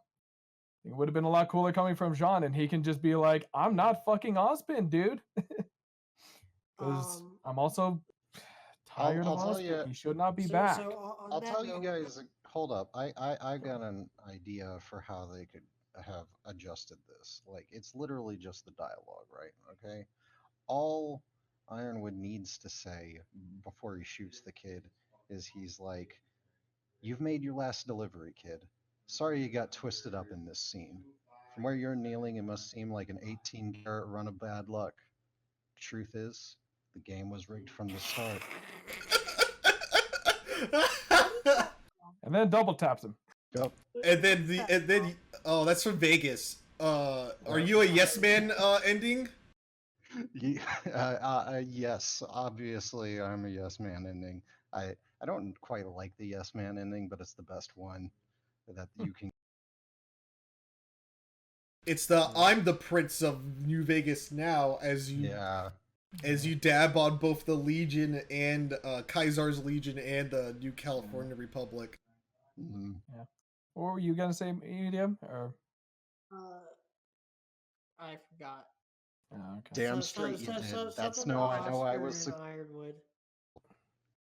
The dialogue in the scene was kind of weird. Like, I didn't really like Oscar's part I of remember. it. Yes, media. A lot of people were saying that Oscar found a semblance in this episode. No. His aura ran. No, he didn't have any aura. It was just magic. That doesn't matter. That doesn't matter. What happened was it was Ozpin's cane generated all that energy and turned it into a force field, which we've seen him do back in Volume 3. And he even said back in Volume 5 or whatever that the cane's not a relic, but it does have a lot of really nifty tricks. There you go. And this is even if it was just Jean, he could have done that too. Yeah, that was well enough set up. It's just a battery that's just always slowly storing up excess aura, and then it just farts it out whenever it needs to. Yeah, I don't know. If we want to do a little bit, just talk a sprinkling about the overall of the volume as a whole. I still think this is a good volume. It stacks up. Let's just say where we think the volume overall stacks up with the other ones. I think it's the second best volume. The things that pissed me off did not piss me off nearly as much as the Blake stuff in Volume 4, which was really the deciding factor in saying that this is the second best volume. For me, it's the second to third. It's in the top 3. I'll have to let it ferment inside of my head for a little bit. With bouncing this off of other people, volume, but right now I'm saying because. Sorry, go ahead. Because for me, it's the bad stuff. A lot of the bad stuff is extremely nitpicky, and it's all generally contained to a certain part of certain episodes, and those are few and far between. Other than that, everything else has been great. Everything's been okay and good and awesome in this volume. We've had the best episode of RWBY ever in this volume. Is kind of the general consensus. That was episode 11, and so that's how it be. So I think it's it's second or third best volume, and it's just the low points of this volume are nowhere near as bad as the lows on other volumes, and we don't have nowhere near as many. We haven't had a whole episode that was shit. That didn't need to be there we've had in Volume 4. No, I'm sorry, in Volume 5. Yeah, So volume 5 we had like 2 or 3 episodes that were like that. yeah, Yeah, I'm not sure where this is for me yet. Sorry, I'm gonna chime in one more time, then I have to finally actually cut. I've been in and Alright. out, just doing. I've been so busy. Sorry, I got so much work to do. Yeah. You're good. But I'm not 100% sure where this lands yet. I not only think that I have to rewatch the whole volume, but I really do think, especially with a couple of, well, 3 things, honestly. This volume, like where it would go in my ranking, heavily depends on what they do with Penny, because that just got put in at the very end. What they do with Osktard, because that happened at the very end. If this volume like is the reason why Ospin becomes the leader again, this volume is going way down. Like as a result, this is the volume responsible for that. I don't care that it has arguably the best episode in the series. You know what I mean? That's bad. Um, Oh, and what they do with Ren and Renora, because that seems to be hinting at how they handle that. Again, they're probably gonna do some sort of tension thing. If they do it well, then I don't have as much of a problem with this. And what they do with the whole Salem fight thing, if that ends up well. If most of that stuff turns out well, I'm gonna say this is probably the second best volume. If some of that stuff really ends up being absolute trash, then I'd say third or even fourth best, honestly. Probably really only third. It's just the Oscar stuff is just grr. Annoying. Not happy about that. But yeah, I mean the Cinder stuff was actually good here. So yeah, this depends on a lot. Usually I don't say that. Like with volume 4, I was like, no, this is definitely the best volume so far. Volume 5, this was definitely the worst volume so far. And then when 6 came, I was like, nah, this is better than 4 also. This one I'm not sure about because of the way they ended the volume, which isn't necessarily a bad thing. I think it's fine for us to have to like judge on later on, on the work that's coming next. I think that's fine. Well, yeah. Given that the finale is a cliffhanger, specifically, Yeah. here, a proper cliffhanger. Yeah, exactly. Every single dumbass RWBY fan always says every volume is on a cliffhanger. Literally, none have ended on a cliffhanger until now, and it's not even that much of a cliffhanger compared to other cliffhangers that shows have done. Which is not a bad thing. It's not a bad thing that it's like not like it's like somebody's hanging at the edge of a cliff and might fall off. That's good that they didn't do something stupid like that. I'm about But to hit I'm you just all. saying, this is the first actual cliffhanger. I'm about to hit you on my Grug tier analogy for this volume. This volume's a really good double chocolate cake. And you're like, man, this double chocolate cake is really good. And you're almost done with it. And you're looking at those last couple of forkfuls of the double chocolate cake. And you're like, fuck, I have to eat the rest of this double chocolate cake. As you're getting your chocolate overload at the end of the cake. That's this volume. And that little last bit that you have to shove down your mouth is the bad bits. Everything else is good. Yep, that's part's the German chocolate. Yeah. Yeah, I'm gonna have to say third best right for now. Like dude said, the next volume might retroactively fix a ton of thing, and honestly, it's really just like Might retroactively fuck it up too. That's what the yeah, fucking that's the Watch shit other did. concern. There is that That it is the might- $2 million I don't question. Think, I don't think it will ever be below. Like I don't think it will ever be worse than third best because the election arc is still way better and way more I don't know significant. Like they were at least trying to do something with it. They were trying to do more with it and trying to make it more relevant than the tournament arc. So, and like it had a more of an actual effect on the plot and the characters, unlike the tournament arc. So that's why I think it will always be better than Volume 3, but it just didn't stick the landing with me again because Ospin's back and Oscar and just a couple of and like Crow and stuff like that being or Crow, Clover, and Hill being stupid last episode. Like I don't know. So It's like it's hard just to this say. last episode and a half that I feel brings it down and kept it from being like probably the best volume actually. But Yeah, I'm a super mixed opinion on it. I don't really know what to think of it as a whole currently. Maybe give it a week. Who knows? Maybe if I binge the whole thing, Yeah. Like, Oh, if they and I keep up probably this, will want to rewatch it, but yeah.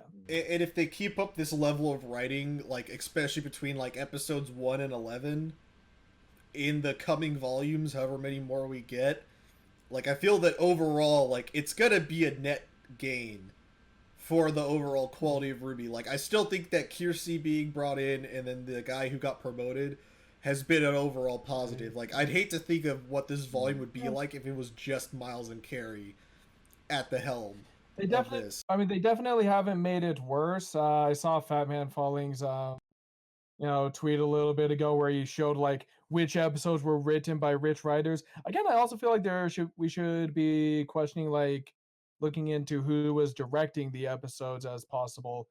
But he basically said like, yeah, no, it doesn't seem, and I don't agree with all of the Yeah, placements he like had where with how he judged some of those episodes. But he basically says like, I don't see any correlation between which episodes between like the writers and which episodes were good and which ones were bad. So. Yeah, I don't think there's any. Well, episode 11 really throws off any correlation with this entire show because that was Miles and Carrie. Yeah. But uh, I do think the director is important because apparently, and this just happened like an hour There were ago. 4 directors in like, this volume. No, that's not what I'm talking about. Eddie basically came out and criticized episode 12 for ruining one of the things that he wrote. Oh. From Really? a technical standpoint. So Neo getting punched by Oscar, the way Oh he yeah. wrote that was that Oscar just whips around the corner and just decks her. Gives her the old Irish whip. The way it ended up getting So directed was that and the animated animators or was the director's fault? Or was it the That him would be not- on the director's one who's- director. The director has to director's the one control who the makes- animators. Yeah, the Fair director is enough. the one who is in charge of all that. Or was it him? Okay. Here's another thing. It could have been him not relaying the word correctly. Because That feels like something that was missed in translation. Like they had it storyboarded out with stick figures, and the director was like, "Yeah, no, just have Oscar punch Neo," Yeah. and the animator's like, "Whatever." Because that was also a thing that happened in Volume 4 where, Blake was just supposed to hit, like, Sun on the shoulder, but she ended up slapping him across the face instead and stuff like that. And it came across a lot worse than Miles meant it to or something I'm like that. still Yeah. super happy to hear that Eddie did not write that scene that way. Well, That's hold really up, good hold news, up, though. hold up. But yeah. That's what I'm saying though, is that if they were looking at the script and Eddie had Yeah. written it like Oscar punches Neo, that doesn't describe how he did it. Eddie needed to write out Yeah. Oscar rounds corner and punches Neo. Oscar Otherwise, Irish Eddie whips was in the Neo. wrong. Yeah. Otherwise, Eddie was the one actually in the wrong here, and he's pissed off because he was acting like a fucking retard. I don't know. His I don't word know if he across. was. I don't know about him being pissed. I think he was more doing damage control. And this because is he this is a a lot of question of fire. how the sausage is made too. Being like, Also, okay, you guys are right. That was silly. It was not supposed to be that way. So yeah, that's something that, that's an interesting question there and something that probably needs to be discussed. But yeah, My and hopefully point is, improved on I'm next one. glad that the intention was not what what happened. Yeah, Okay, even if he, he can learn from his mistake to relay information better, right? That's Yeah. an easy thing to correct, right? The important point is that he did not want Oscar to come flailing around like an idiot and somehow manage to still hit one of the best fighters in the entire show, right? That is what matters, and I'm glad that that's not what was intended. At least I understand that they still kind of. That's what was good about it. That improves my opinion of him. Yes. Yeah. So that's He can make the mistake So in the that's fair, detail. and that's like good- I and get that's that. good He to can hear. fix that. Yeah. He can fix that easy. That's not hard to fix. yeah, they could honestly Like, fix know it what in the Blu-ray yeah, release if yeah. they really wanted to. Thinking that scene was good, like that part of the scene was good, that would be bad. I'm glad they didn't think that was okay.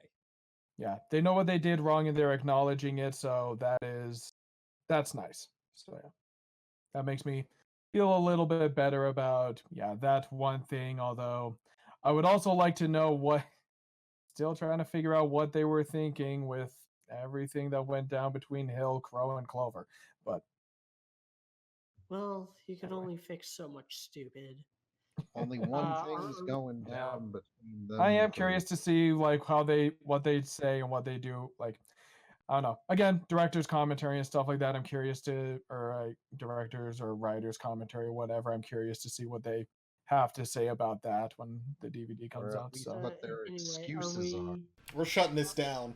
Are Or- we ready for questions? Oh yeah, we have Yeah, questions. Oh, yeah. I forgot let's about get that. it. Any Sure. prediction questions will be ignored. Oh wait, Yes. should we do? So we got to decide pretty much now. Are we going to be live streaming the predictions and overview podcast, or The overview podcast, I'm wanting to mix up the cast list and record it myself. I'm wanting Sock on there, and I'm gonna see if I could get. I'm gonna see what times Dashy's available and see if I could get Kitty on there as well. Get some people, especially Sock, since He hasn't been here was a forever. mainstay- He was a mainstay. yeah, for Yeah. that's a like bummer. 4, 5, and 6 podcasts, and Mm. I've missed Okay. him. And I think the people who have been here for a while, deserve miss him Also something missed with him. deserve something with him in there. So I think the Okay. Volume 7 overview podcast is going to have a different cast list. The Volume 8 podcast, we'll talk about that, and I will certainly let people know. Maybe I'll put a poll on it on Twitter to see if people would rather we pre-record it or do it live. yeah? Because either way, I just give you my stream key and you're good to go. So you could stream it on your channel, or I could stream it on my Twitch. You know, whatever. I need to do more of that Yeah. Twitch streaming, Yeah. especially May I- now since may- I'm playing League. May I give the suggestion that perhaps you should bring Ray on so that I can officially challenge him to the duel that I keep challenging him for and he keeps bitching out of? He's super busy. I'd even hate to hate to even like bring that up to him, but One of I'll these days, see what he's doing. we will meet in front of the fucking Buffalo Wild Wings in Jacksonville, and I will kick your fucking ass. All right, it's question All right. time, and all prediction questions will be ignored. Okay. Light Dragoon 88 asked, "Should Winter keep her hair down?" Yes. Yes, Yeah, sure. I would certainly like to see it every once in a while. Mhm. She probably won't though. she but needs to keep it it wouldn't down be whenever horrible. she's with Crow and or Ironwood. Mhm. So, Facts. Crossio asked, on a scale of 1 to 10, how much of a waste of time is Cinder? And if you all could use an element from any other form of media you like, how would you use it to fix RWBY if you rebooted the show? I don't like that second question. And as far as a waste of time is Cinder, She was Cinder has a good tendency to get the ball rolling. She also has Yeah. a tendency to be drinking that dumb bitch juice, but I think Robin really Yeah. took a lifetime supply of this volume. Yeah. Robin was She was literally very- sitting under the soda machine, just like. Yeah. Yeah. Outside of Volume 5, Cinder's been an effective villain. She's not a great character, but She's not a she's good an effective character. villain. You know, she threw everything in this volume into chaos without even really trying, just by leaving a little chess piece on Ironwood's desk, having no idea like the effect, and threw everything into chaos. She gave us, our best episode. So she's a useful character. She's a useful, she's useful. She's necessary. She's just not a great character. So. Yeah, nobody likes her. She just sort of fucking hangs around. And you're not does- supposed to like villains, so that's not the worst Well, thing. no, in the you're world. you're supposed like- to like them. But like, You it's just it's like them better for when different reasons. they're sympathetic, but it's not required, I guess. It's required to be better, though. So Fair. Yeah, as for Crazio's second question, I'd rather just write my own fantasy novel. Orestes Lazardus asked, "Did the fact that Second Team RWBY was- drafts. That's what I would. Yes. That's the element I would use. Just Uh, second drafts. did the fact that Team RWBY was absent from all the high stakes fights in the finale and just got just to battle against Aesop's sleeve you slightly annoyed, or was it just me?" No, that was Little pretty bit. high stakes for them, and RWBY did pop into the Cinder fight at the very least. Mm, She popped into T-pose on Cinder, and that's basically all RWBY Yeah. did. Maybe they should have shifted it around and had because it does feel like the last episode is what like the last episode of a RWBY volume was distinctly lacking in RWBY. kind of the all same the problem that we had with the the only volume vol- 1 the finale, the but only volume that hasn't been like that is fucking volume 5. Yeah. well, Like volume 6, like volume 6 had Ruby figuring out her silver eyes and volume stuff like 6 that. only had Ruby and a little bit of Weiss supporting her by having her fly around on the Lancer. Okay, that's true. Yang and Team Blake Ruby got as a it all team, yeah, involved. hasn't really shared a volume together Uh, since Yeah, Blake and Final Yang, they Volume were 2. more in the lead-in to the volume finale with the whole Atom fight. Uh, the volume 5, I already said that. Volume 4 was Team Ranger, and then little bits of like showing where Yang, Weiss, and Blake were at. Volume 3, by the finale, Yang and Blake were out They of the were all count. separated. Yeah. And the main fight got handed to Pyrrha.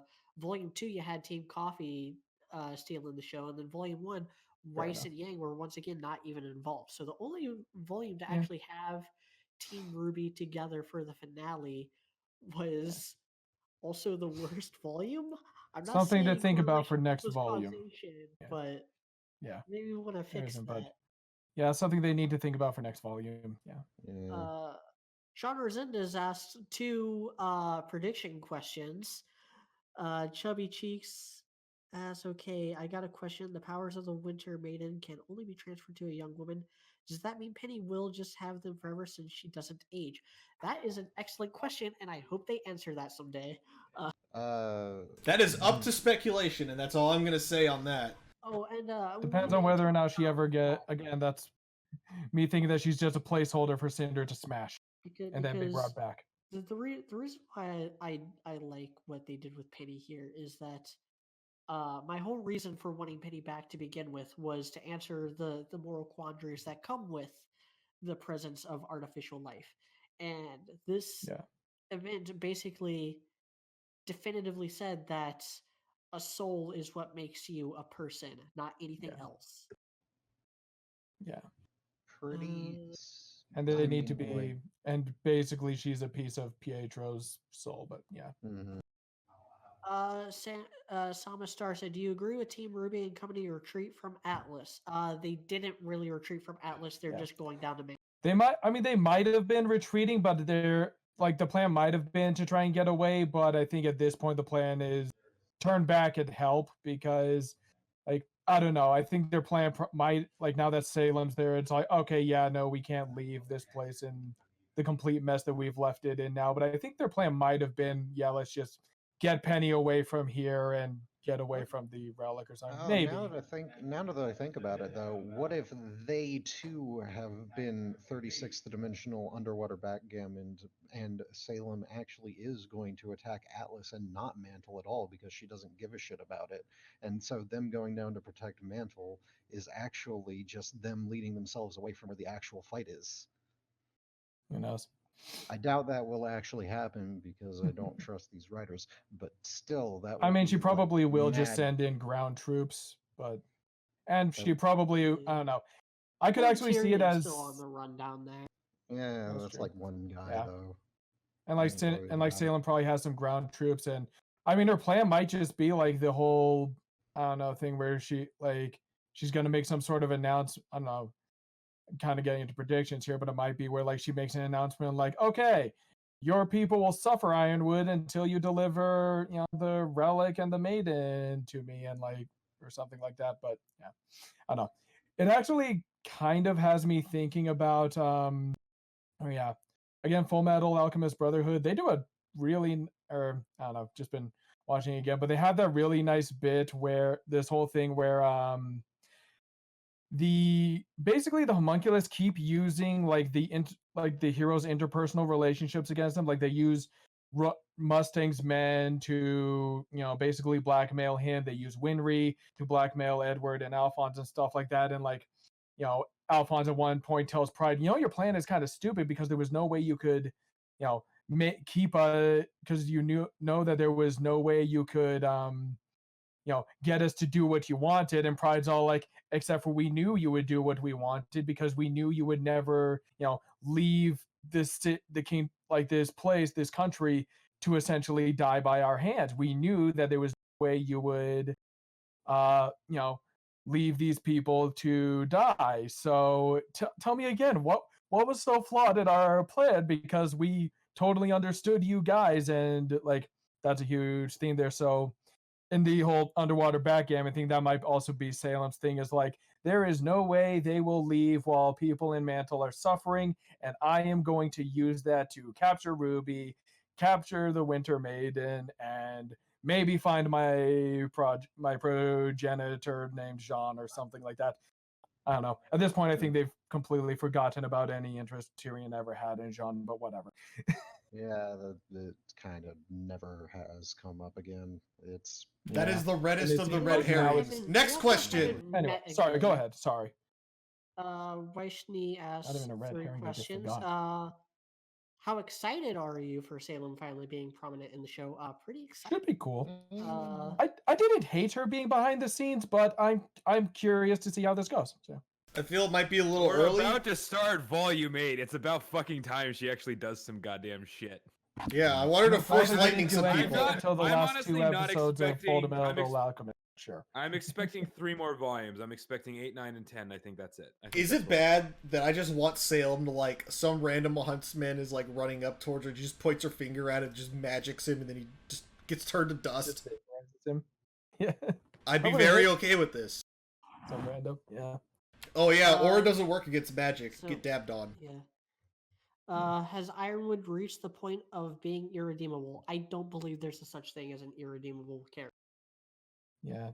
I fundamentally disagree with that notion. He'll probably get a death. He's in for an early. early retirement. I think he'll probably have a death by redemption thing where, like, in his final moments, he does something to, or that will ultimately lead to Salem's defeat. But I don't like. I think that's going to be like the last thing he does, and it's going to be like basically a deathbed redemption type thing. Well, my whole thing is Darth Vader got redeemed at the end, and he slaughtered a Yep. bunch of kids, like full stop. Yeah. And Yeah, their so third Ironwood question, can do it too. yeah. Do you agree with people complaining about Crow letting himself be arrested? I don't know what else he would have done in that situation. Like Run around in the run, tundra. have run anywhere around and to get run shot. to. Like There was turn nothing into a but bird and snow get around him. shot. Like he I- was in the middle of nowhere Yeah. for some didn't- reason, which that confuses me. Like I think I brought this up last week. Like, where is Crow? Because they were in Mantle, and then they were taking an airship to Atlas, and somehow wound up far And away now from they're the like city. several miles out from Mantle. Yeah, that. Yeah, I was the one that brought that up to you, by the way, man. Because like Yeah. Yeah, I was like, why are they in the middle of the frozen wasteland? It was, but yeah, I mean, I didn't really mind the idea of him hitching a ride in the paddy wagon back. That's totally fine by me. Yeah. I'm just glad that Robin is also arrested because fucking Kind of dope weird bitch. though, because I don't know what Uh, she did, but maybe they know Oh, she crashed the This ship is or one of those something. questions. It's one of those things like we're gonna arrest everyone and then we'll figure out what we're gonna do with y'all later. Guess so. Everyone's like got a the free real ticket to the drunk tank. Yep. Kieran Porter asks, "Is it wrong that he didn't like the ending?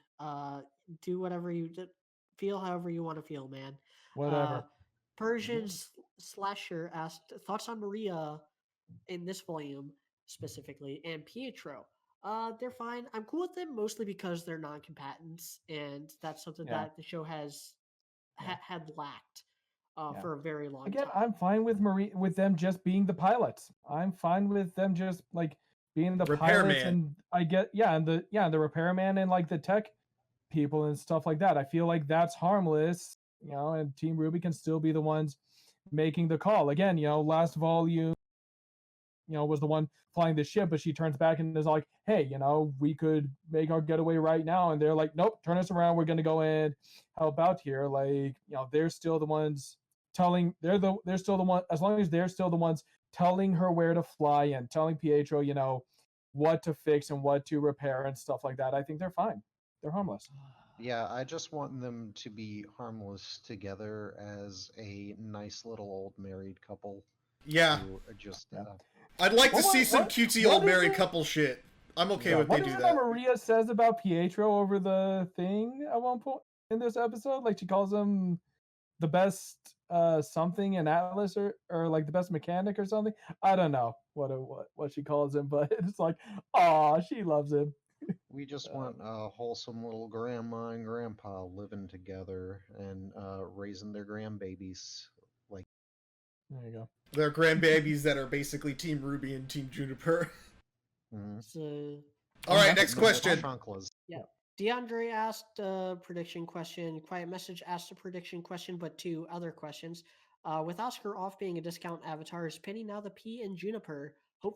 Hopefully. Yeah, Yeah, hopefully. hopefully. Yeah. And how enchanting is Salem's smile? That's a question I did not think we would get. I want Salem's big Khazar mommy milkers. That's my answer to that question. I don't want I to can see see her myself smile. being both turned on and threatened by it simultaneously. Yeah, I don't like seeing her smile. I like seeing the upper curve of her lip as it slipped over my dick. That's what I like seeing. Anywho. Boy Next Door asked, why weren't there any paladins in Mantle? Because they didn't model them in Maya yet. Yeah. Also, they're probably too expensive and probably too hard to control if they Yeah, get just- hacked again. I mean, no, remember that, like, we don't see every single little thing that happens in Mantle. So That's true. that's just one of those things that we kind of have to fill in the blanks in our heads because Yeah. it's literally impossible to show every single little detail of every single little city-wide battle that goes on in any Yeah. show. Could just be that they were taking care of all the problems where our hero. Episode So- 9? 10? Episode 10. More like 10 and 11. Yeah. Joseph something like that, Ingram asked, "Do you like what they've done with Ironwood in Winter?" Yeah. Yeah, pretty much. I I like it. I do kind of agree with Coop that I think they could do more to that. They could do more to make Ironwood feel like he's trying to, I don't know, make Ironwood feel a little more sympathetic. But like, I don't know, I sympathize with him, but it kind of feels like maybe we're not supposed to. But I think the only thing they've really super hardcore done with him, if we're just sticking to this one episode, that made me not like what they did with him was not having him kill Watts. That's fair enough. That's like the only thing I can point out. For me, as it's being- him not killing Oscar, but All right, next question.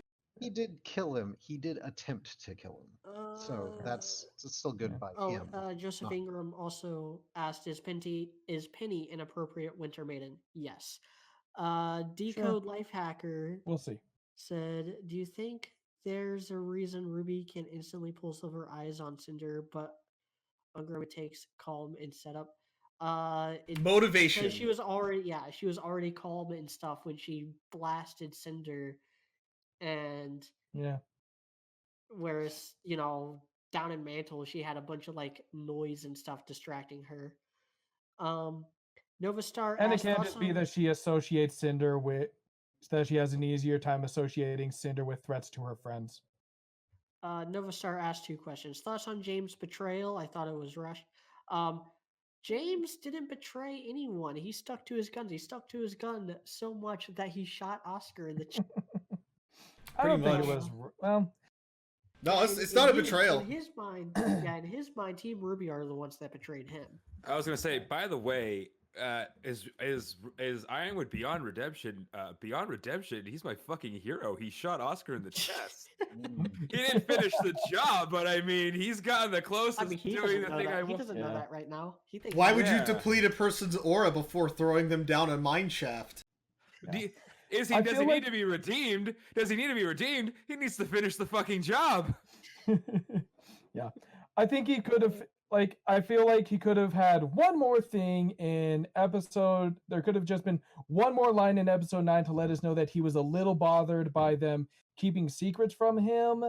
And it would have been perfect, but like, I don't think it was really rushed. No. Like, just one line of like, okay, we're going to talk later about why you lied to me, but for now, let's finish this and let's do this. Or just something like that to let us know that he was bothered, because that did seem a little odd in episode 11 when it came around again, even though like I understand why he got to that point. So yeah, but no, I don't think it was rushed. Lord Sinister asked a couple questions. Why was Ren so stupid this episode? We already went on a rant Don't about know. that. Why does Cinder fail all the time? She only like kind of half fails in Volume 3. Like she succeeds in destroying Beacon and then killing Ozpin. She just Yeah. doesn't get the relic. And then in Volume Yeah. 5, uh, nobody came out of that looking good. But she succeeds in at least one of her main goals here, which is getting the relic of knowledge. Granted, that was Neo putting on all the That was legwork, mostly. but I would be shocked if Cinder doesn't take credit for that. And when Neo he did talks have to put in a Cinder. lot of Yeah. legwork with that because she's got them short legs. Yeah. Yeah. Sad but true. And that is also kind of why, though, I'm a little again Freya. Like with Freya's whole thing, because yeah, like Cinder was really, really close here, and it's like she was once again reminding us that she is a very threatening villain, and then a frail old woman with Alzheimer's drove her back. So, It do what it do. why is it that Schnee sisters use nothing but summons? Don't they have multiple abilities? Weiss uses like everything she- except time dilation in the Aesop's fight. Oh yeah, I Yeah. forgot to ask about it. Like in this fight, does Winter use any of the ice bolt things? I forgot what. I it think does. she's using No. basically summons the entire time. Yeah, Yeah. no. I think she does her create a main dust. I project- think she does create like a mist or something like that she attacks well, out of, but her she main does mostly use her projectile. Her main projectile is sending like that swarm of birds. mini Nevermores. Yeah, Mm. Yeah. which is No, I probably like to more th- I like to effective think that than. they're. I like to think that they're just Rifles. birds. Yeah. Like she got attacked as a kid just by a flock of sparrows, and then she killed them all, and then that was Yeah. like her first summon. That's my. She did the headcanon. Musashi They're Kojiro actually- thing where they're she not even great. invented a way to kill all three. Where she invented a way to kill birds with 3 simultaneous strikes. Yeah. So Oh, stop bringing up fate. I So- have temporarily dropped the franchise. I can't do it anymore. You say that. You say that. Well, so, I'm gonna for- be back Yeah. to it eventually, but honestly, Last Encore Right. is just way too fucking trippy. I didn't understand what the fuck was going on in it, and I was like, I just watched the face. Stay Next nice. question. Anyway, Yeah. Do you think that aura protects clothes too? It does. We've sure. already had that stated. Winter's glove melting off, that was because she didn't have any aura left after she got blasted by Cinder. And she had to Yeah, kind of and recover. Penny dropped her off. She was basically finding also, Cinder and this- completely powerless there. And this getting her out. goes into Lord Sinister's final question. Do you think cold of that intensity could have affected Penny in some way? No. Oh no. She's made of No, metal. because- To get metal to shatter, you have to get Yeah. like we're going to levels of cold that like time begins to slow down. That's how cold it is to get metal to shatter like that. To get metal to shatter. Like so you got to get it really Yeah. fucking cold. We're speaking theoretical levels of cold that we don't even know exist. Yeah. well, I mean, we do know that they exist. We've gotten things to absolute zero in the lab. Yeah, Yes. and also like when it comes to cold, uh, here's the thing, and I'm gonna be kind of a nerd here. Oh shit! There is no such thing as cold. There's just heat and then less heat. So once you have heat of that extremely low temperature, it it basically starts burning again, uh, and it will leach the warmth out of your body like a vampire, basically. Which is why trying to survive out in the cold is very very difficult and dangerous, even more so than like surviving out in the heat. Like we've kind of conquered the desert with technology. We have not conquered the Antarctic. So what you're saying is that we need to try and look into the true opposite of heat, anti-heat, the theoretical thing that I just came up with my brain chunk missing. But we can't conquer the Antarctic because we'll just hit the ice wall and then fall Literally off the just a side of the flat flat planet. Earth. I'm not a flat earther. Mm. Next question. What do you think of Winter's new scar? It's The one It's on her dope. nose. Scars are sexy, yeah. just like tats. Yeah. Who knows if She's it's gonna have a stick matching one around, for her but sister. sure. Okay, this is like the third. Fritz asked, basically the third question of like third time we've been asked like, why does winter look so hot when the like that? Because scars are second. Yeah, Battle damage. Uh, I know it myself. Imperator Dragon asked about Ironwood shooting Oscar. We already answered that. We like. Yeah, Uh, we're down. Blade Charge asked, "Do you think Cinder is just an overhyped villain that messes very little now, or that means very little now?" No, No. I think she actually Again, means more no. now No, than she no, has in a long time. she had a Yeah, huge this was a role in return to this form one. for her. Yeah, well, she was never in this form to begin with, but she was still So you pretty. think she's better now? Well, I don't know. Yeah, Again, I'm mostly talking about like the whole chess thing and throwing everything out of whack without even trying. But no, she was very, very useful in this volume to the so yeah. Okay. As for Blade Charge's second question, are you on Team Salem? No. She's still the bad guy. She's still gotta Let's lose. see here. I can choose a 15-year-old girl who is overly altruistic, the do nothing Ozpin, also the do nothing Robin Hill, the overly pragmatic Ironwood, or the woman who is going to bring about the extinction of the entire human race. Isn't Yeah, I think I'm Ruby's like gonna. 17 or Not 18 Yeah, I'll gonna now? tell you miss. who I'm not going with. Sorry, the 17-year-old girl who's overly altruistic. Yeah, I'll tell you which of those I'm definitely not going with. The woman who wants the entire world to go extinct. Yeah. I'm not fucking Darren Uh, Aronofsky. there's no such thing as overly pragmatic either. If you can fucking stop at the place on the way back home and get gas and it's like right there, don't like go herring off to the side because your dude said that that store had the shit that they wanted to buy in it. Okay? Different kind of beer. Okay? It's not that big of a deal that they have to choose Yingling over Corona. Well, you don't want Corona right so now. Anyway, yeah. Chlorophobe Tarantino asked, should Kirby start reining in the voice actors more when it comes to their social media teasing for the show? I think that's always a good thing. Sure. Mostly They with the should whole hype all cycle. rein in the social media. Mostly with the whole hype cycle stuff that they've been doing since the beginning, because it leads to broken clock syndrome where most of the time they're just talking out their ass, and then every once in a while it's like, okay, yeah, that was an episode to get hyped for, uh but that's just 1 out of 12 episodes that were legitimately hype. I do not agree with this prime example that they had, because I don't think that tweet exists, Yeah. which is Nora's VA. Sam Ireland teased up at an event before this volume that we tap into Nora's backstory a bit this volume. I don't think that happened. I have not. Mm. I have asked every single podcast for the last like six or so weeks, saying where was that stated, and nobody has given me proof that that even As the happened. Russian rooster says, where's the proofs? Fair enough. Yeah. Yeah. Next question. Cross 306 asks, how did Penny receive the maiden powers? Because the soul is what matters, and she's got the soul of a little girl.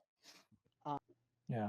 Yeah, well, And no, because she has the soul of and an because old Freya passed it on to her. Well, she doesn't She, have Pietro's she went, entire soul, and her soul isn't entirely Pietro's. Otherwise, Pietro would be dead. oh, is this that So question of Pietro like can't. how can she do that since since like Pietro's a man Yeah, and she's got his soul or yeah, something? Or I mean, yeah. if we want to get real Pietro. philosophical here, he's breaking off a piece of himself to create something new. So, Maybe he I mean... broke off the little girl part so he could be even more manly. Penny is the That's what seventh he's trying to- Horcrux. So I could say the thing something that is, would be Pietro, yeah. the, Okay, I'm the just thing is, no. Pietro used his soul to kickstart Penny's own soul, and he did that twice, and that only exists as a means to explain like the cost of Penny, as well as being an allegory for fatherhood. So Yeah, you know what? If I have to Basically, he break, used his aura to like create the embryo I that use the aura became to Penny. create the aura. yeah, if I had to break off a piece of my soul, I probably would break off the cute little wholesome little girl part so that I could be even more manly than I am Same, right now. same, same. Maybe then I'll stop listening to Carly Rae Jepsen. Yeah, no, no. Actually, bro, like for real, you need to. We need to just get together, and I need to take you down the path I went down because you will actually learn about music from me. I My, was raised my by an music ex. taste, my music taste lately has been just embarrassing. Everyone's I was music r- taste are shit. Next question. I was Yeah. I was raised by an ex-punk rocker and a third grade music teacher. I know how to fucking Oh yeah, get you people to learned like that. the right stuff. God, the Gotcha. fucking piano lessons. Next question. Chad Benson asked, "Do you think Osmond's cane is a way for him to store or channel magic or aura?" Yeah, Maybe. Maybe. probably. It's certainly something. Uh, then I see the third question is a prediction question, and I'm trying to read the second one. Uh, to last stand situation, part of why Ironwood has stopped listening to Ruby and even turned hostile to Oscar. Yeah, we kind of already talked about that throughout all of these podcasts. Is that Ironwood is just very pragmatic and is kind of missing the forest for the trees because, and I'll keep saying it, Salem sperm whale does not care. Uh, that's not a question. Stereotypical gamer asked how much could have been cut. I think a lot of the election subplot could have been cut. Yeah. Like Uh, what? like the dinner scene where they don't actually say anything. Well, like okay, so Yeah. yeah, episode 8 could have been That was like cut down, and episode. then Was that episode episode 9, but 8? Yeah, I think it's yeah, 8. that yeah, was that Yeah. was episode 8. Like they could have just skipped right into the stuff from episode 9. It's just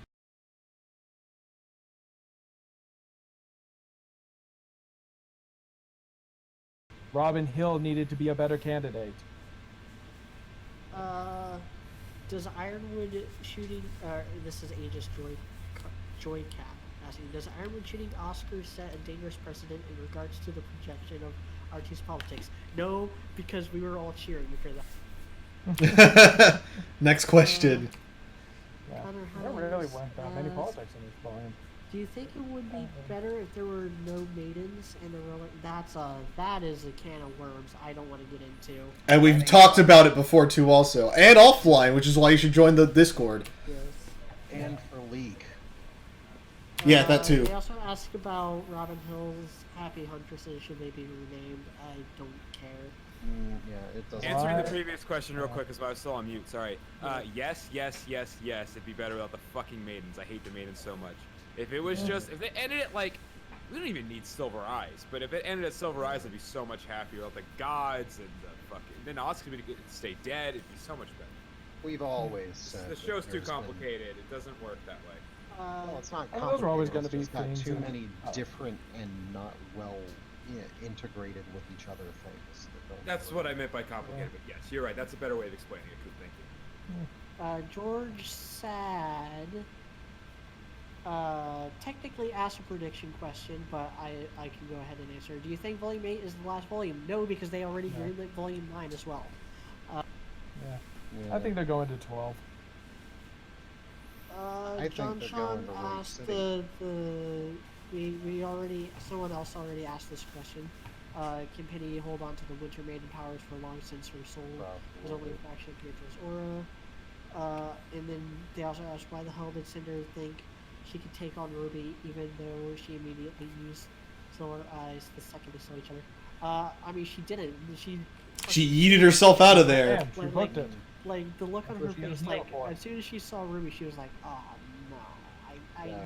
do not have the patience for this right now." She teleported out of there real quick. She pulled the ripcord. Johnny's Nog's Yeah. question. I don't think that's a question. Travis Herndon asked a prediction question. But again, I can go ahead and answer it. They're heading to Mantle. They're not leaving. Yeah, they're going back. Lost They wouldn't leave Argus. Days- They're not going to leave Mantle. Lost Days asks, how well did this episode handle having all the different power sets interacting with each other? I think it handled it quite I really liked the Cinder fight. I really did. I think it's one of the better fights of this volume. I mean, it's no Wasp versus Iron Man, but Nothing it's is though. certainly better than like any of the Grim fights that we got.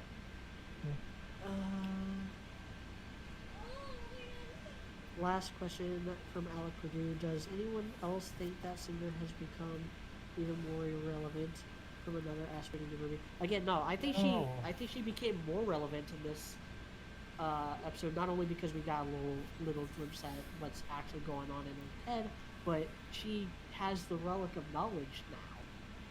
That makes They her do a need to very give her a way to important fight piece. Ruby. They need to give her a way to combat Ruby, and maybe that's what she'll use the relic of knowledge. Like, Well, how think can the I fact- defend myself from the Silver Eyes or I something? mean, I think the fact that she even managed to escape and didn't get frozen or weakened at all when that flash happened, and she just left, is already building up the fact that she's like going to be able to fight Ruby under the right circumstances. And that's all we have for questions. Let's go ahead and wrap this up because we've been going for over 2 hours now. Yeah. Oh, yeah. Well, So, yeah, I thought it was okay. I thought this episode was okay, and I think this volume was pretty good. If you like this video and want to see more, like, comment, and subscribe. Consider supporting me on Patreon. Join the Discord. Donate to Streamlabs if you feel so inclined, because it's better than donating during streams. And watch my quintessential quintuplet breakdown videos. I just uploaded the second one before coming on here. Yeah, I need to see that. I'm putting a lot of work into those videos, and I would very much like to see them do well because of how much work I'm putting into them. the most that's all I recent have one going on. is a lot longer than I suspected, but it was still quite good. It's shorter than part one still, Yeah. but by As like for 2 me- minutes. As for me, like, I'm just gonna say, fucking, as many people as possible need to contact Ray and tell him to stop being a pussy ass bitch so he can meet me outside fucking Buffalo Wild Wings and finally end this and be friends again.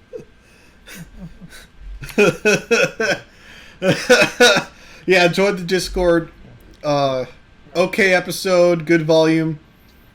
Yeah. Look forward to Epis Volume Season 8, whatever you want to call it. I feel better about this episode. Like, I don't know. I still think this is probably definitely one of the 3 better volumes. I said a next volume, and I feel better about this episode now. So thanks for that, guys. I was pretty annoyed by it. I'm still pissed off that Oscar's continuing to be around, and I'm gonna rewatch the fight between Junior and Neo, see if I can feel better about the way Jean fares, and because I don't know, kind of feels like he's still just an obstacle for her to vault over, which I guess is still better than being something that she could just toss aside like everyone else. But anyway, also I'm going to start writing RWBY 2020 again now that all this is over and I have an idea of what I'm maybe going to want to keep the same. I'm probably going to get up to like the volume 7 finale, and then I'm going to wait until volume 8 is done before I finish that up to see how volume 8 goes, to decide again what I feel like I need to decide on the stuff that the jury is still out on. But yeah, I'm Robert, so yeah, looking forward to that stuff for me. All right, have a nice night. See ya.